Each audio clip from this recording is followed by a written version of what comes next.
Hello എല്ലാവരും സുഖമായിരിക്കുന്നു. അപ്പോൾ ഒരു ക്രാഫ്റ്റ് വീഡിയോ ഒക്കെ ചെയ്തിട്ട് കുറേ നാളായില്ലേ, അതുകൊണ്ട് തന്നെ ഇന്ന് ഇതാവട്ടെ കേട്ടോ. ക്ലേ വെച്ചിട്ട് ഒരു ക്യൂട്ടായിട്ടുള്ള ട്രിങ്കറ്റ് അല്ലെങ്കിൽ ഒരു ക്യാൻഡിൽ ഹോൾഡറൊക്കെയാണ് ഉണ്ടാക്കാൻ പോകുന്നത്. പിൻട്രസ്റ്റിൽ ട്രെൻഡിങ് ആയി നിന്ന സാധനം ഒട്ടുമിക്ക എല്ലാവരും ഉണ്ടാക്കിയിട്ടുണ്ടെന്ന് തോന്നുന്നു. അപ്പോൾ മീനും ആണ് ഉണ്ടാക്കുന്നത് കേട്ടോ.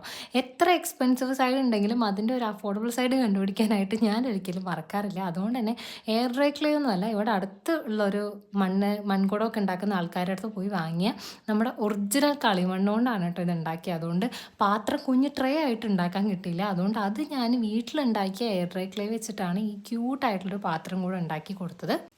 അത് കഴിഞ്ഞ് നമ്മൾ 2-3 ദിവസമൊക്കെ നന്നായി ഉണങ്ങാനായിട്ട് വെക്കണം കേട്ടോ. എയർ ഡ്രൈ ക്ലേ ആണെങ്കിലും അത് നമ്മുടെ ഒറിജിനൽ കളിമണ്ണാണെങ്കിലും നല്ലോണം ഉണങ്ങണം. ഉണങ്ങിക്കഴിഞ്ഞ് ശേഷം മാത്രം നമ്മൾ നന്നായി പെയിൻ്റ് അടിച്ച് കൊടുക്കുക. പെയിൻ്റ് അടിച്ച ശേഷം കുഞ്ഞു കുഞ്ഞു ഹാർട്ട്സ് ഉണ്ടാക്കി കൊടുത്തപ്പോൾ അയ്യോ എന്ത് ക്യൂട്ട് ഇൻട്രസ്റ്റി ആയിട്ടാണ് ഇരിക്കുന്നത് നോക്കൂ. ഒരു റൊമാൻറ്റിക് അല്ലെങ്കിൽ ഒരു എസ്തെറ്റിക് വൈബൊക്കെ ഇപ്പോൾ വന്നിട്ടുണ്ടല്ലേ.